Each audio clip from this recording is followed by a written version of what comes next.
Radhe Radhe. Hello everyone, let's begin with a new episode. और जो इस चैनल पे नए हैं या जिन्होंने अभी तक सब्सक्राइब नहीं किया वो जल्द से कर दें। और एपिसोड 74 आप इतना खुश क्यों हो रहे हैं जैसे कि आप ही का बेबी हो। सो आप थोड़ा सा रिकैप है, मैं आपको बता देती हूँ कि सुगंधा जी ने जो है दादी से कहा है, माँ जी क्या हमें उसकी गोद अदिति की गोद भराई करनी चाहिए, क्योंकि उसका कोई भी नहीं है, उसका 7वां शुरू हो चुका है। उसमें जो है बच्चे को, होने वाले बच्चे को और उसकी माँ को आशीर्वाद मिले। तो अब आगे सुगंधा जी की बात सुनकर दादी भी सोच में पड़ गई। उन्होंने कहा, तुम ठीक कह रही हो सुगंधा, ये बात तो मैंने सोची ही नहीं। अदिति हमारे घर में रहती है तो इस बात का ध्यान हमें रखना चाहिए ना। तो सुगंधा जी ने कहा, जी माँ जी, वैसे भी अदिति बच्ची है, उसे अभी इन सब चीज़ों का कहाँ पता होगा। आप देखती हैं कैसे उदास उदास रहती है। दादी ने अफसोस से कहा, हाँ सुगंधा, उस बच्ची को देखकर मुझे भी बड़ा तरस आता है। इतनी छोटी सी उम्र में उसे कितना कुछ देखना पड़ा। फिर सुगंधा जी ने कहा, एक काम करते हैं, क्यों ना हम अदिति की गोद भराई की रस्म रखें, इससे अदिति का भी काफ़ी अच्छा लगेगा। तो सुगंधा जी ने भी खुश होते कहा, माँ जी मैं भी यही सोच रही थी, आप कहें तो मैं पंडित जी से बात करूं और मुहूर्त निकलवा लूँ। तो दादी ने कहा, नेकी और पुछ रुको, मैं अभी पंडित जी से बात करती हूँ। कहकर दादी ने अपने फ़ोन से पंडित जी का नंबर डायल किया और अपने फ़ोन पर लगा लिया कान पर। कुछ देर बात करने के बाद दादी ने फ़ोन डिस्कनेक्ट किया और सुगंधा जी से कहा, उन्होंने 2 दिन बाद का मुहूर्त कहा है तो हम अदिति की गोद भराई कर सकते हैं। सुगंधा जी ने खुश होते कहा, ये अच्छा होगा माँ जी, अब मैं जल्दी सारी तैयारी कर लूँगी और सारी औरतों को इनविटेशन भी दे दूँगी ताकि सभी आकर अदिति को अपना आशीर्वाद दें। दादी ने कहा, ठीक है सुगंधा, जाओ जाकर सारी तैयारी कर लो, अदिति की गोद भराई पूरे धूमधाम से होगी। तभी अदिति जो किसी काम से दादी के पास आई, उसने दादी के पास आते हुए कहा, दादी आपने जो मंदिर में कान्हा जी के वस्त्र रखने दिए थे वो मैंने रख दिए, और कुछ भी हो तो आप मुझे बता देना। दादी ने सुगंधा जी की तरफ देखा, सुगंधा जी ने दादी की तरफ। फिर दादी ने अदिति से कहा, अदिति इधर आओ मेरे पास बैठो बेटा। अदिति चुपचाप जाकर दादी के पास बैठ गई। तो दादी ने कहा, अदिति तुम्हें पता है ना कि अब तुम्हारा 7वां महीना लग रहा है, उस वक्त गोद भराई की रस्म होती है। तो अदिति ने कहा, मुझे नहीं पता इस बारे में। फिर थोड़ा उदास होकर कहा, मेरे पास कोई ऐसा भी नहीं है जो मुझे सब समझाए या बताए। तो सुगंधा जी ने कहा, अरे हम हैं ना तुमसे बड़े, इसलिए हमने तय किया है कि हम तुम्हारी गोद भराई की रस्म करेंगे। ये सुनकर अदिति ने हैरानी से सुगंधा जी की तरफ देखा। तो सुगंधा जी ने कहा, क्यों, क्या हुआ, नहीं कर सकते क्या, क्या हम तुम्हारी फैमिली की तरह नहीं है। अदिति ने कहा, नहीं आंटी ऐसी बात नहीं है, वो मैं बस सोचते हुए अदिति ने मन ही मन कहा, हे कान्हा जी ये कैसा लीला रच रहे आप, मेरे बच्चे का हक अपने आप ही उसे दिलवा रहे हैं।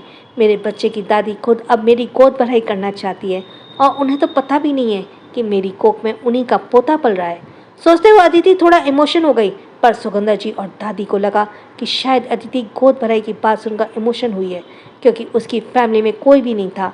इसलिए तो सुगंधा जी ने अदिति के सिर पर हाथ फेर तो कहा, क्या हुआ अदिति, क्यों रो रही हो रही हो ऐसे, हम सब है ना, देख लेना तुम्हारी गोद भराई बहुत अच्छे से करेंगे हम, और फिर तुम्हें और तुम्हारे होने वाले बच्चे को हम सभी भर भर कर आशीर्वाद भी मिलेगा। अदिति ने कहा, थैंक यू आंटी, मेरे लिए इतना कुछ सोचने के लिए, मेरा बच्चा वाकई में बहुत किस्मत वाला है। तो सुगंधा जी ने कहा, बच्चे किस्मत वाले ही होते हैं अदिति, अच्छा 2 दिन बाद गोद भराई की रस्म है। अदिति ने कहा, इतनी जल्दी। तो दादी ने कहा, हाँ बेटा ये रस्म 7वें महीने में होती है और तुम चिंता मत करो, इसकी सारी तैयारियां हो जाएंगी।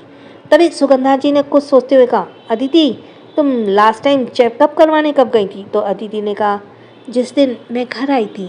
सुगंधा जी ने कहा, पर बेटा तुम्हें यहाँ काफ़ी वक्त हो गया है, तुम्हें अपना चेकअप करवाने जाना चाहिए।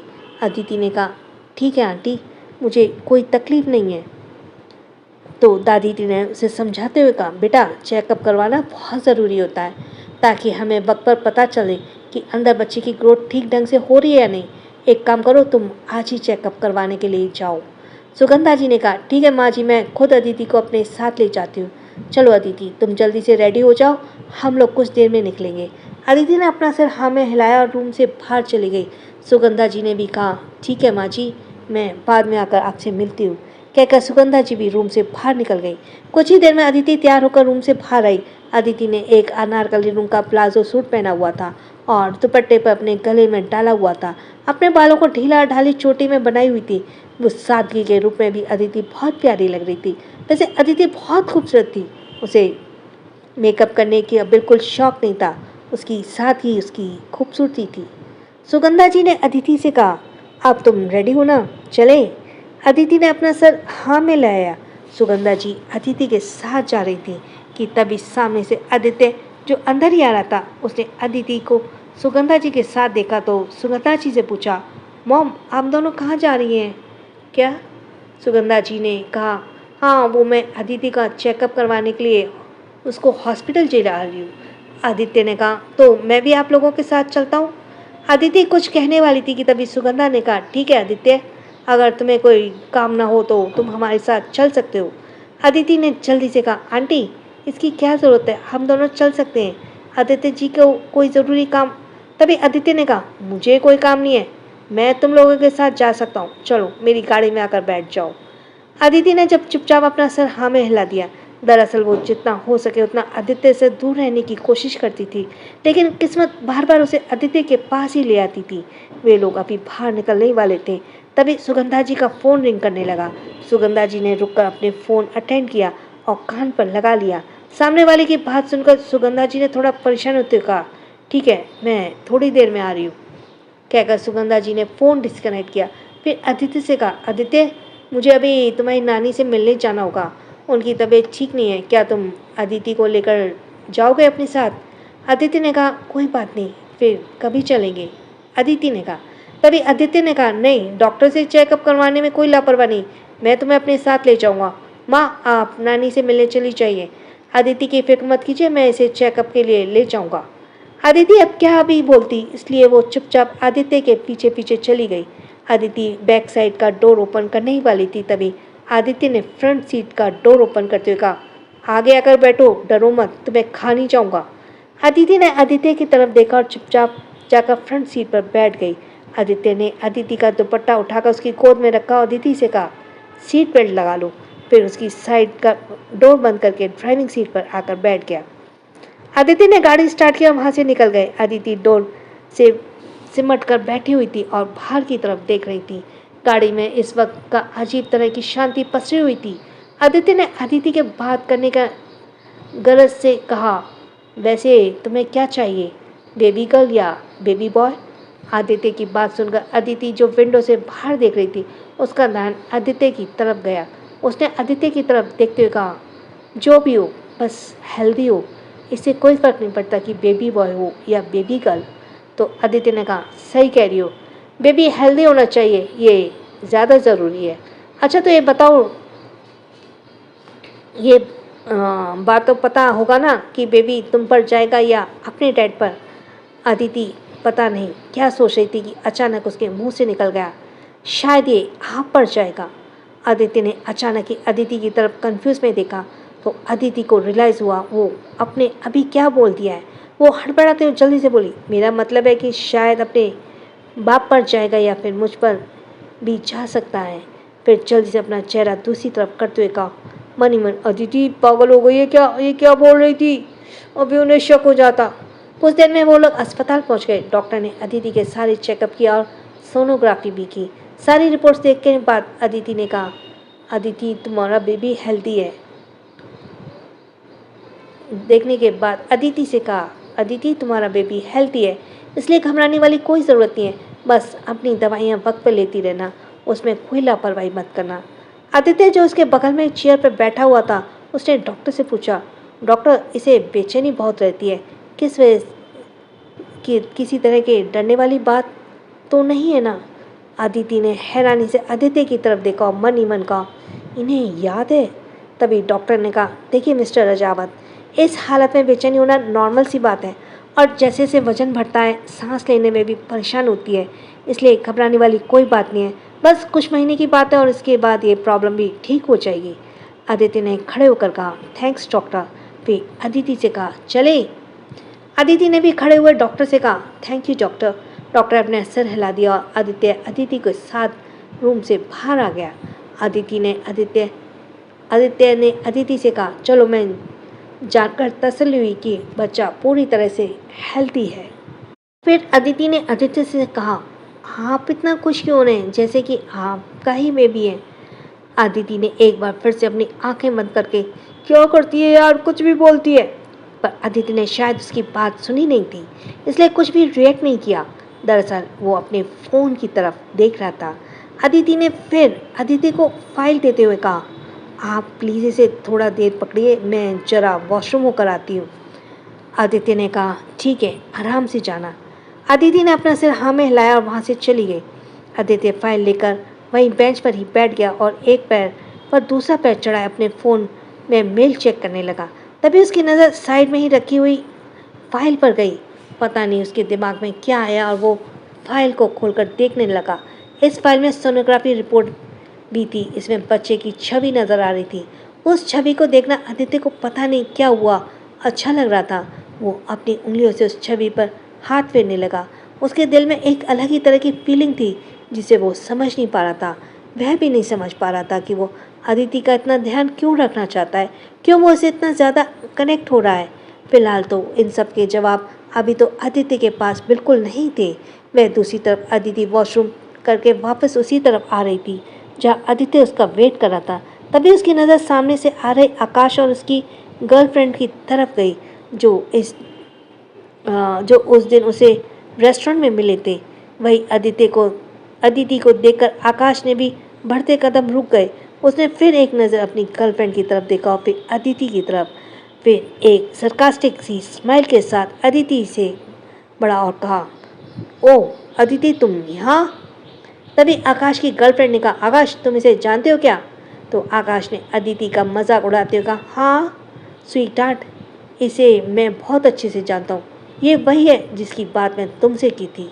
फिर अदिति से कहा, अदिति, तुम्हें गुड न्यूज़ देना चाहता हूँ। अदिति बिना किसी भाव के आकाश को देख रही थी। तो आकाश ने कहा, तुम्हें पता है मेरी गर्लफ्रेंड भी प्रेग्नेंट है और जल्दी हम दोनों पेरेंट्स बनने वाले हैं। यह सुनकर अदिति को अपने दिल में कुछ टूटा हुआ सा महसूस हुआ। उसे विश्वास नहीं हुआ कि उसके सामने वही इंसान खड़ा है जो उसे प्यार करने का दम भरता था, जिसने उसे शादी के लिए मनाने के लिए जाने कितने चक्कर उसके आगे पीछे लगाए थे। पर अदिति ने यह सब अपने चेहरे से जाहिर नहीं होने दिया। आखिर अदिति थी तो एक इंसान ही ना। अदिति ने बिना किसी भाव के कहा, तो इन सब में क्या करूं? यह तुम क्यों बता रहे हो? कहकर अदिति जैसे वहाँ से जाने लगी। सो नेक्स्ट एपिसोड आ गया। सो मैं रिकैप हटा देती हूँ। तभी उसकी गर्लफ्रेंड ने एक तंज भरी स्माइल के साथ कहा, ओह तो ये वही अदिति है ना, तुम्हारा बच्चलन बीवी जो किसी और का बच्चा अपने पेट में लिए घूम रही है। अदिति का यह सुनना था कि उसके बढ़ते कदम वहीं रुक गए। उसने पलटकर आकाश की गर्लफ्रेंड की तरफ देखा और अपने हाथ बांधते हुए कहा, तुम्हारे बगल में जो तुम्हारा बॉयफ्रेंड खड़ा है ना, जिंदा और सही सलामत, वो इसी गलत औरत की वजह से खड़ा है, वरना कब का मर चुका होता। वैसे एक बात कहना चाहूँगी, अगर ये मर ही जाता तो कहीं ज़्यादा अच्छा होता। कहकर अदिति ने एक नफरत भरी नज़र से आकाश को देखा। वहीं आकाश अदिति की बात सुनकर तो अंदर तक सुलग गया था। वो गुस्से से अदिति की तरफ बढ़कर कुछ बोलने ही वाला था कि तभी आदित्य, जो कुछ देर पहले ही वहाँ आ गया था, उसने अपनी भरी आवाज़ में कहा, क्या हो रहा है यहाँ पर? आदित्य की आवाज़ सुनकर तीनों की नज़र खुद ब खुद आदित्य पर चली गई। आदित्य को वहाँ देखकर अदिति का चेहरा एकदम से सफ़ेद पड़ गया। उसे डर था कि कहीं आदित्य को अदिति के आकाश के बारे में पता ना जाए, क्योंकि अगर ऐसा होता है तो शायद उसे यह भी पता चल जाएगा कि अदिति आकाश की नहीं बल्कि आदित्य के बच्चे की माँ बनने वाली है। वहीं आदित्य सभी सवालों की नज़रों से उन तीनों की तरफ देख रहा था, सवालिया नज़रों से, कि अभी अदिति कुछ बोले ही वाली थी। तभी आकाश ने आदित्य की तरफ बढ़ते हुए कहा, सर आप यहाँ क्या कर रहे हैं? तो आदित्य ने कहा, क्यों, मैं यहाँ नहीं आ सकता? क्या मेरा यहाँ आना बैड है? वहीं आकाश की बातों से अदिति समझ गई कि आकाश आदित्य को जानता है। यह सोचकर तो उसके चेहरे पे और भी ज़्यादा चिंता नजर आने लगी। दरअसल आकाश रजावत एम्पायर में ही काम करता था, इसलिए वो आदित्य सिंह रजावत को अच्छे से जानता था। आदित्य ने अदिति से कहा, तुम वॉशरूम हो आई? अदिति ने जल्दी से अपना सर हाँ में हिलाया। तो तो अदिति ने कहा चलिए हम चलना है घर। अदिति ने आदित्य के बाह को पकड़ लिया। अदिति ने आदित्य के बाह को पकड़ लिया और उसे खींचते हुए अपने साथ ले जाने की कोशिश करने लगी। अदिति को अदिति की हरकत थोड़ी अजीब लगी क्योंकि अदिति ने पहले कभी भी इस तरह से नहीं किया था। वहीं आकाश तो ये देखकर इस सदमे में आ गया कि आदित्य सिंह राजावत अदिति को जानता है और उसे अपने साथ में जाने की बात कर रहा है। ये बात तो आकाश के दिमाग के पार ही चली गई। वहीं आकाश की गर्लफ्रेंड तो जलकर खाक हो गई थी ये देखकर कि आदित्य सिंह राजावत जैसा अमीर और हस्बैंड और हैंडसम आदमी अदिति को जानता है। अदिति को इतनी जल्दबाजी मचाते देख आदित्य ने कहा ठीक है अदिति इतनी जल्दबाजी क्यों कर रही हो, हम लोग घर चल रहे हैं। फिर आदित्य ने एक नज़र आकाश की तरफ देखा और अदिति का हाथ पकड़ उसे वहाँ से ले गया। आकाश की गर्लफ्रेंड आकाश के पास आई और अभी वो सदमे की हालत में खड़ा हुआ था। फिर उसने आकाश से कहा आकाश तुम्हारी बीवी इतने अमीर आदमी को कैसे जानती है। आकाश ने खोए लहजे में कहा ये तो मैं भी नहीं जानता कि वो हमारे बॉस को कैसे जानती है और बॉस ऐसे क्यों कह रहे हैं कि हम घर चलते हैं, क्या अदिति उनके साथ ही रहती है। यह सुनकर आकाश की गर्लफ्रेंड चिढ़ते हुए कहा ऐसी लड़कियां गोल्ड डिगर होती हैं, अमीर आदमी देखा नहीं कि अपनी अदाओं में उन्हें फंसाने की कोशिश करती हैं। वैसे तुम्हें एक बात बताओ तुम्हें इतना बुरा क्यों लग रहा है, इस वजह से कि तुम्हारी बीवी उस अमीर आदमी के साथ है या इस वजह से कि तुम्हारी बीवी की लाइफ में कोई दूसरा आ गया है। आकाश ने अपनी गर्लफ्रेंड को देखा और कहा तुम भी क्या फालतू की बातें कर रही हो, मैं ऐसा कुछ नहीं सोच रहा हूँ, चलो डॉक्टर से मिलने का टाइम हो गया है। कहकर आकाश ने एक नज़र फिर से उस तरफ देखा जहाँ से आदित्य और अदिति गए थे और फिर अपनी गर्लफ्रेंड लोग को लेकर वहाँ से आगे बढ़ गया। आदित्य अदिति की पार्किंग एरिया में ले गया। दोनों ही इस वक्त गाड़ी में बैठे हुए थे। आदित्य ने देखा कि अदिति किसी ख्वाब में गुम है तो उसने अदिति से कहा क्या हुआ, तुम इतनी परेशान क्यों लग रही हो अदिति। अदिति आदित्य की आवाज़ सुनकर एकदम से चौंक गई और अदिति की तरफ देखते लगी तो अदिति ने अपनी भौं चढ़ाते हुए कहा मैं तुमसे कुछ पूछ रहा हूँ और कौन था वो। अदिति ने जल्दी से कहा वो कोई नहीं, बस ऐसे ही पुराना जान पहचान वाला था। तो अदिति ने उसे अपनी आंखें छोटी कर घूरा जैसे अदिति के चेहरे पढ़ने की कोशिश कर रहा। फिर दोबारा कहा पर उसकी बातों से तो ऐसे लग रहा था कि तुम्हारे उसके बीच में कोई टेंशन है। अदिति ने कहा नहीं, सच में वो पुराना जान पहचान वाला था, बाकी टेंशन कुछ नहीं है, वो इतने टाइम बाद मिला ना तो इसलिए पूछ रहा था मेरी हालत के बारे में। अदिति ने अब अदिति से कुछ नहीं कहा और गाड़ी स्टार्ट करके वहाँ से निकल गया। अदिति के मन में ये बात ज़रूर खटक रही थी कि आकाश अदिति पर इस तरह से हक क्यों जता रहा था और अदिति उसे इतने गुस्से से क्यों बातें कर रही थी। दरअसल अदिति को लगा था शायद आदित्य ने उसकी बातें सुन ली हैं, पर कुछ कुछ बातें आदित्य ने सुन ली थी इसलिए उसके मन में एक डाउट आ गया था, पर उसने इस बारे में अदिति से ज़्यादा कुछ नहीं पूछा। कुछ देर में आदित्य की गाड़ी वापस रजावत पैलेस आकर रुकी। आदित्य अपनी गाड़ी से बाहर आया तभी उसने फ़ोन में कुछ मैसेज की नोटिफिकेशन की रिंगटोन बजी। आदित्य ने अदिति से कहा तुम अंदर जाओ, मैं थोड़ी देर में आ रहा हूँ। अदिति ने आदित्य की तरफ देखा और अपनी सीट बेल्ट ओपन कर गाड़ी से बाहर निकल गई। आदित्य ने सारे मैसेज ओपन करके देखा, फिर किसी का नंबर डायल किया और फ़ोन करके अपने कान पर लगा लिया। सामने वाले ने फ़ोन उठाते ही आदित्य से कहा ठीक है उसे लेकर आओ, मैं अभी आ रहा हूँ। उसने कॉल डिस्कनेक्ट कर दिया और अपनी गाड़ी स्टार्ट कर वापस वहाँ से निकल गया। वहीं एक फ्लैट के अंदर एक औरत गुस्से से तमतमाते हुए सोफे पर बैठी हुई थी और उसने बगल ही आकाश बैठा हुआ था। उसने अपनी माँ को समझाते उनसे कहा माँ आपको नहीं पता वो किसी अमीर आदमी के साथ रहने लगी है और वो अमीर आदमी कोई और नहीं मेरा बॉस है। उसकी माँ ने गुस्से से कहा उस लड़की के लक्षण तो मुझे शुरू से ही अच्छे नहीं लगते थे, पर तुम्हारी ही जिद थी ना उसे शादी करने की। आकाश ने कहा माँ अब वो नहीं सोच रही जो मैं सोच रहा हूँ, अदिति का उस आदमी के साथ रहना हमारे लिए फ़ायदेमंद है। तभी उसकी गर्लफ्रेंड ने वहाँ आते हुए कहा फ़ायदेमंद, ऐसी कौन से फ़ायदे की बात है। तो आकाश ने कहा देखो सुप्रिया, मेरी बात को ठंडे दिमाग से सोचो, वो मेरे बॉस के साथ रहती है तो जाहिर सी बात है कुछ कनेक्शन उसका होगा जो बॉस उसे अपने घर में रखे। हम अदिति के जरिए अपना काफ़ी सारा प्रॉफिट कमा सकते हैं। तो उसकी गर्लफ्रेंड ने कहा कहीं अपना प्रॉफिट कमाने के चक्कर में दोबारा उसे अपनी लाइफ में मत ले आना आकाश। वहीं आकाश की बात सुनकर आकाश की माँ की सोच में पड़ गई। वहीं आकाश ने अपनी गर्लफ्रेंड को हल्का डांटते हुए कहा, तुम कैसी बात कर रही हो? मैं भला उस लड़की को अपनी लाइफ में क्यों लेकर आऊँगा जो किसी और के बच्चे को अपने पेट में पाल रही है?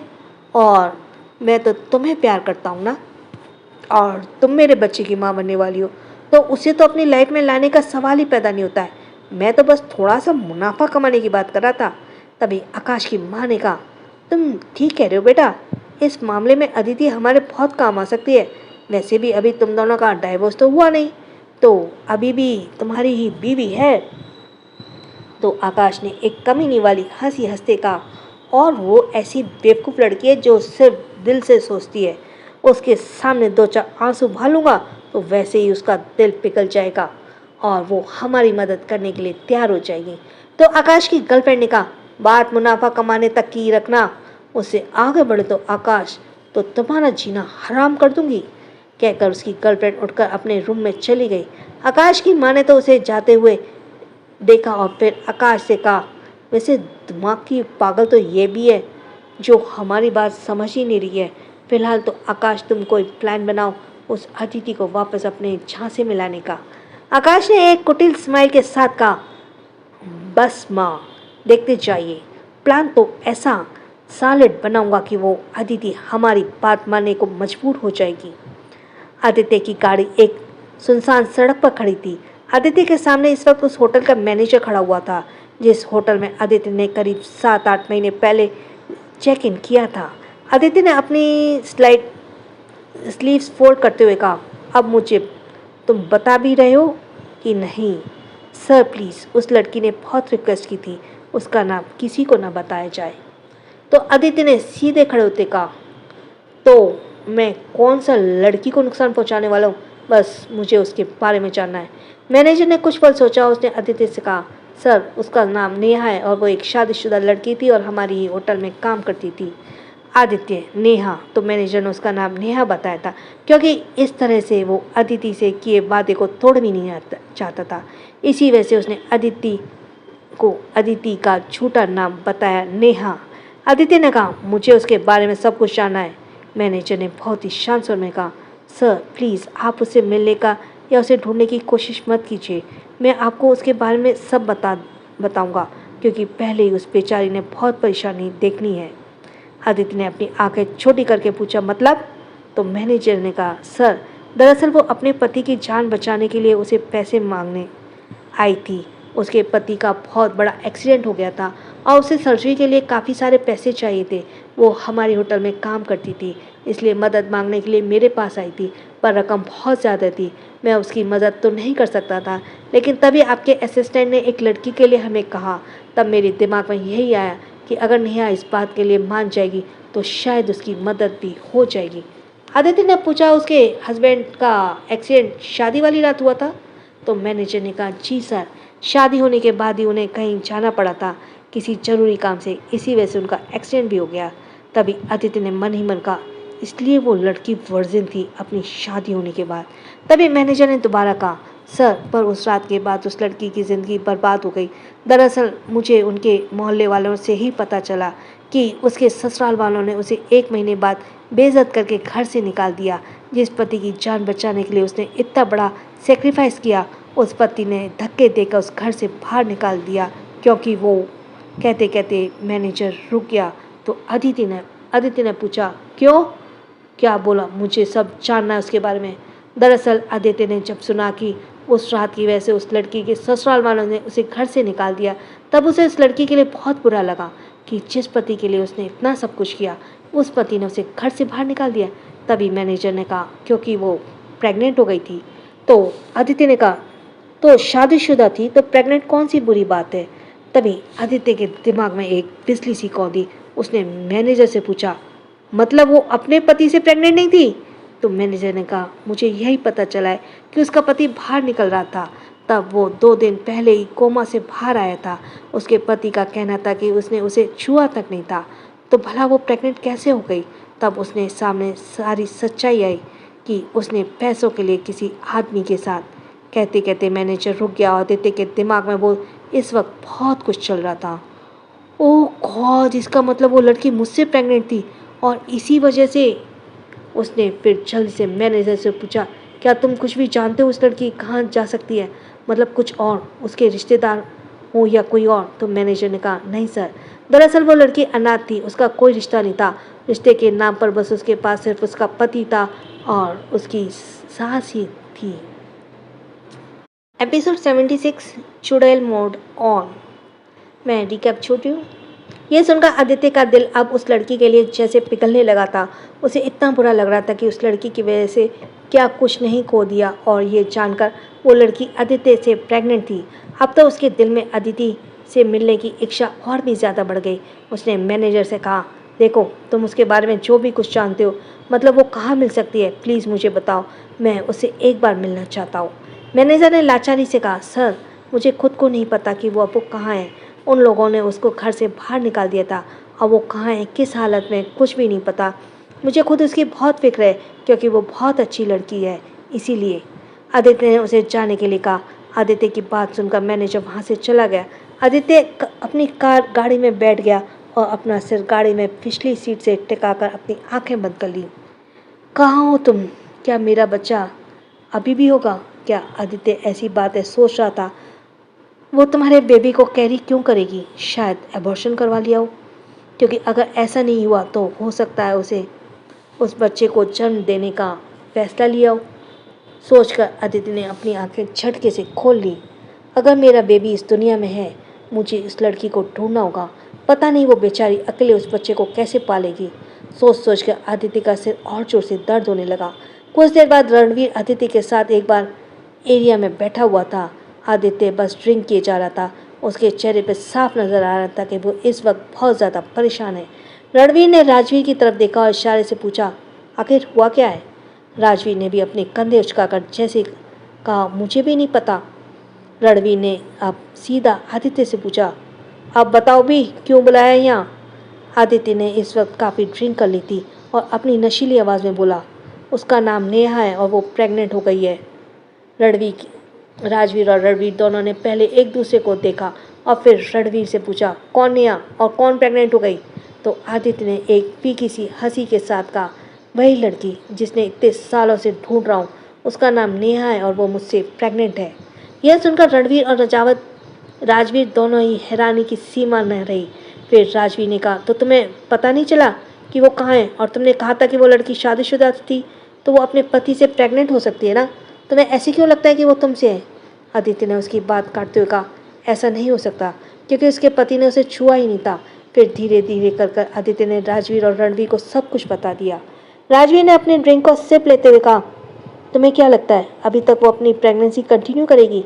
ऐसी हालत में लड़कियां एबॉर्शन करवा देती हैं। आदित्य ने कहा, मुझे नहीं लगता, पता नहीं क्यों मेरा दिल कह रहा है मेरा बेबी अभी भी है। मुझे उसे किसी भी हालत में ढूंढना है। पता नहीं वो कैसे सब कुछ फेस कर रही होगी।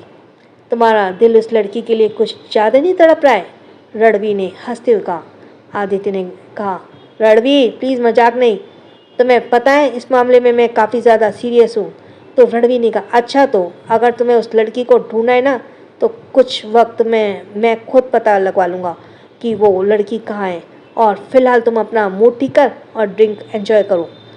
रात का वक्त। राजवीर अभी तक घर नहीं लौटा था। वहीं आलिया बेचैनी से रूम के इधर उधर चहलकदमी कर रही थी। हे भगवान, माही कब आएगी?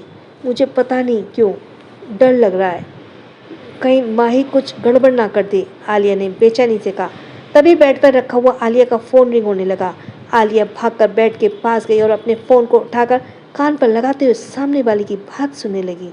बोली, हेलो माही, तू अभी तक पहुंची नहीं? इशिता अपने रूम में सोने जा चुकी है और राजवीर सर भी अभी तक नहीं आए, तो यही अच्छा मौका है। तभी सामने से माही ने कहा, अरे यार मैं तेरे घर के बाहर ही हूँ, अब मुझे लेने के लिए जल्दी से आ। आलिया ने कहा, ठीक है मैं अभी आ रही हूँ, तुम वहीं रुको।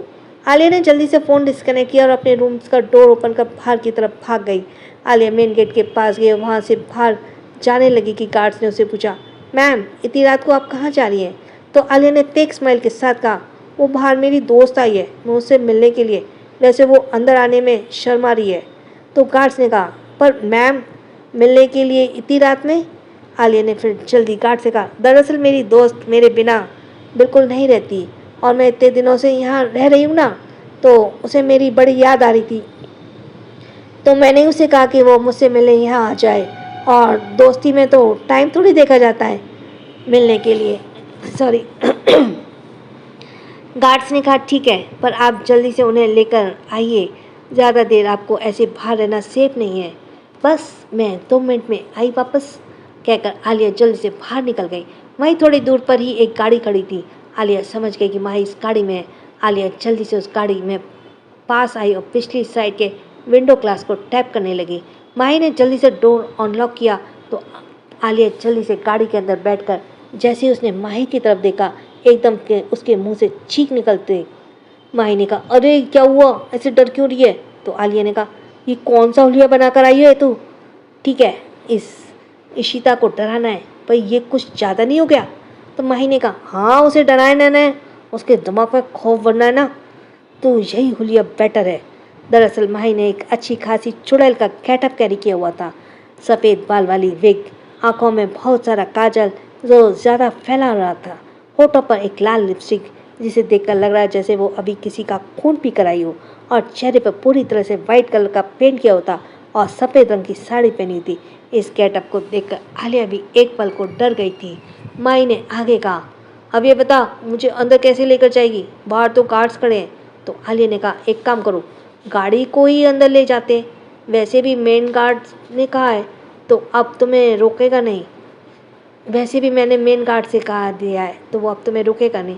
पर तुम एक काम करो, अपने आप को पल्लू से ढक लो, तुम्हारा चेहरा ना देख पाए, वरना इतने अजीब प्राणी को देखकर वो लोग मुझे ही वहाँ से भगा देंगे। माही ने कहा, फिर ठीक है। तो माही ने आगे बैठे ड्राइवर से कहा, अंकल गाड़ी को मेन गेट के अंदर ले चलिए। ड्राइवर ने माही की बात मानकर गाड़ी स्टार्ट कर दी और मेन गेट के अंदर की तरफ गए। माही ने साड़ी से पल्लू को घूंघट निकाल लिया था, जिस वजह से कोई उसका चेहरा नहीं देख सकता था।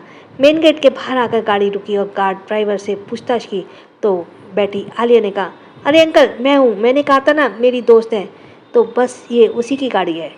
ठीक है। फिर उसने दूसरे गार्ड को इशारा कर दिया। दूसरे गार्ड ने गाड़ी को अंदर जाने दिया। ड्राइवर ने गाड़ी मेन एंट्रेंस से अंदर रोक दी। दोनों ही गाड़ी से बाहर आ गई और जल्दी जल्दी अंदर हॉल में आ गई। आलिया माही को लेकर कोने में गई और कहा, देखो उसे शक नहीं होना चाहिए, वरना तुम नहीं जानती वो कितनी डेंजरस है।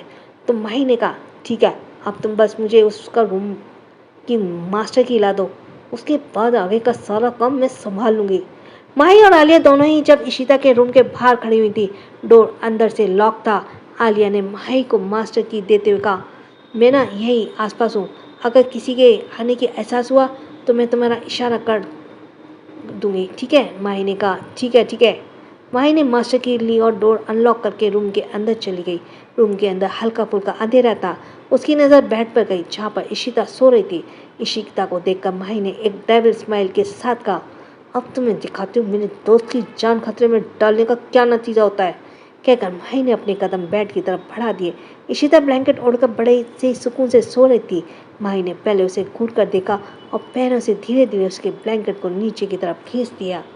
तो इशिता ने कसमसाते हुए ब्लैंकेट को वापस ऊपर किया तो माही ने एक बार फिर से ब्लैंकेट को नीचे शुरू खींचना किया। इशिता ने उन्नींदर आवाज़ में कहा, क्या हो रहा है? कौन मेरा ब्लैंकेट खींच रहा है? क्योंकि माही ने कसकर ब्लैंकेट को पकड़ा हुआ था। आखिरकार कसमसाकर इशिता ने धीरे से अपनी आंखें खोली तो उसे अपने पैरों के पास एक सफ़ेद रंग की परछाई नजर आई, जिसे देखकर पहले तो इशिता कुछ समझी नहीं, लेकिन जैसे ही उसने माही का चेहरा देखा, एकदम से झटके से उसकी आंखें पूरी खुल गई और उसके मुंह से एक चीख निकली, तुम कौन हो? कहते हुए पीछे की तरफ खिसकने लगी। तभी माही पूरी तरह से चुड़ैल वाले मोड में आते हुए बोली, मैं चुड़ैल हूँ। इशिता ने कांपती हुई आवाज़ में कहा, तो तुम मेरे रूम में क्यों आई हो? तो माही ने भी बड़ी अब अजीब सी हंसी हंसते हुए कहा, मुझे किसी के रूम में आने के लिए पूछने की ज़रूरत नहीं होती है, मुझे जहाँ जाना होता है मैं अपनी मर्जी से जाती हूँ। फिर माही इशिता की तरफ बढ़ते हुए बोली, पर तुम मुझसे ऐसे डर क्यों रही हो? सॉरी। फिर माही इशिता की तरफ बढ़ते हुए बोली, पर तुम मुझसे ऐसे डर क्यों रही हो? तुम भी तो हमारी कैटेगरी में ही आते हो ना। माही के करीब आने से डरते हुए इशिता बोली, देखो मेरे पास क्यों आ रही हो, मैंने तुम्हारा क्या बिगाड़ा है? माई ने थोड़ा गुस्से में कहा। क्या बिगाड़ा है? तुमने तो गुनाह किया है। आज तुम्हारी इस गुनाह की सजा मैं तुम्हारा खून पी कर लूंगी। इशिता ने कहा, मैंने क्या गुनाह किया? मैं तो तुम्हें जानती भी नहीं। कहते हुए इशिता जल्दी से बैठ कर दूसरी साइड से नीचे उतर गई। माही अब बेड पर खड़े हुए अपनी कमर पर हाथ रखते हुए बोली, क्या बिगाड़ा है? तुमने एक मासूम सी लड़की की जान खतरे में डाली और पूछ रही हो क्या बिगाड़ा है? तो इशिता जो घबराते हुए दीवार के सट कर खड़ी हुई थी, उसने कांपते हुए कहा, मैंने किसी की जान खतरे में नहीं डाली, वो तो गलती से। तभी माही ने तेज आवाज में कहा, बस डायन कहेंगी, तुम्हारी हिम्मत कैसे हुई सालिया नाम की मासूम सी लड़की के साथ ऐसा करने की? इशिता ने कहा, पर तुम इतनी क्यों भड़क रही हो? वो तुम्हारी क्या लगती है? तो माई इशिता की तरफ बढ़ते हुए बैठ के नीचे उतर गई, जिस वजह से धीरे धीरे इशिता खिसकते हुए दूर जाने लगी। माई ने उसकी तरफ बढ़ते हुए कहा, क्योंकि मैं उस मासूम लड़की की रक्षक हूँ। कोई भी उसे परेशान करता है तो मैं उसका खून पी जाती हूँ। आज मैं तुम्हारा खून पीने वाली हूँ। आओ मेरे पास, मुझे बहुत प्यास लगी है। आज मैं तुम्हारे खून के हर एक कतरे से प्यास बुझाऊंगी। कहते हुए माही इशिता को पकड़ने के लिए उसके पीछे भागी। इशिता जल्दी से दरवाजे की तरफ भागी और दरवाजे को ओपन करने की कोशिश करने लगी, पर उससे दरवाज़ा खुल नहीं रहा था क्योंकि आलिया ने डोर को बाहर से बंद कर दिया था। और अब तो ये हाल था, इशिता पूरे रूम में इधर से उधर भाग रही थी और माही से पकड़ने के लिए उसके पीछे पीछे। साड़ी पहनने की वजह से माही भी भागा नहीं जा रहा था, इसलिए उसने बड़े फनी तरीके से अपनी साड़ी को अपने दोनों हाथों से पकड़े हुआ था। काफ़ी देर तक इशिता और माही के बीच पकड़म पकड़ाई की गेम चलता रहा। तभी इशिता का पैर कारपेट में अटका और वो लुढ़क कर फर्श पर गिर गई। माही ने मौके का फ़ायदा उठाया और उसके ऊपर ही जाकर बैठ गई और गले को पकड़ते बोली, आज बुझेगी मेरी प्यास तुम्हारे गरम गरम लाल लाल खून से। कहते हुए माई जैसे ही इशिता की तरफ बढ़ने लगी, इशिता का एक्सक्यूज में सॉरी इशिता को एकदम दर्द से मारे बेहोश हो गई। इशिता को बेहोश होते देखकर माही ने उसके गाल को पकड़कर हिलाया और कहा, हाय तुम इतनी जल्दी कैसे बेहोश हो गई? अभी तो मैंने एक बूंद भी नहीं पिया तुम्हारा। पर इशिता तो बेहोश हो गई थी। माही ने अपनी आई रोल करते हुए कहा, चुड़ैल डाल कहीं की हरकतें खुद की ऐसी हैं और मुझसे डर रही है। कहकर माही उसके ऊपर से उठी और अपने हाथ झाड़ते बोली, मेरा काम यहाँ खत्म हुआ। Thanks for listening. छोटों को प्यार, बड़ों को सम्मान। चैनल सब्सक्राइब कर देना। इसी के साथ ही राधे राधे।